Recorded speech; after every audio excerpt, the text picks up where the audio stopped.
Hi, I'm psychologist Dr. Rich O'Neill with this week's Checkup from the Neck Up.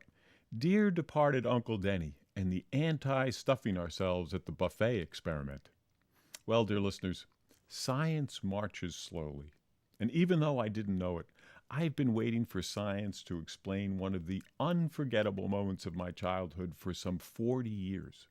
First, the new science. Researchers put folks in an MRI. One at a time, of course, and watched what parts of the brain were working while they were doing one, then two, then three tasks simultaneously. They found that when the brain is asked to do two things at once, it divides itself into the right and left frontal cortex. And these two parts can keep track of two tasks simultaneously and do a good job with both. However, add a third task, and the brain can't do it, making more and more mistakes. Now, back to my tender years. I was visiting my dear uncle and aunt, and they took me to an all-you-can-eat buffet. Uncle Denny, who loved getting his money's worth as much as he loved eating, marched me along the long food table past one delectable after the next until we ended at a man in the chef's hat standing behind a steaming pot of king crab legs. Uncle turns and says, "Concentrate on this, Richie.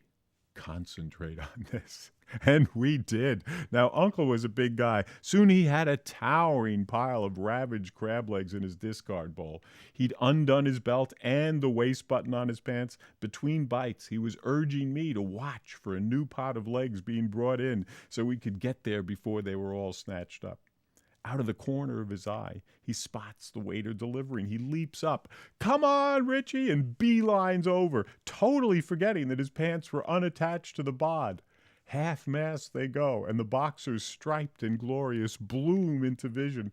He's yanking them up in a stumbling trot, still calling me forward. A totally unforgettable moment. And just the other day at a buffet, about to overeat big time, I realized the aforementioned experiment explained not only my dear uncle's blooming boo-boo, but why we all overdo it at buffets. One half of the brain focuses on eating the tasties, the other half on getting our money's worth. And that's all a two-track brain can handle, so we lose sight of not wanting to totally overeat. So thanks, Uncle Denny, for that early science demonstration. And I'm Dr. Rich Buffet Brain O'Neill. Thanks for tuning in.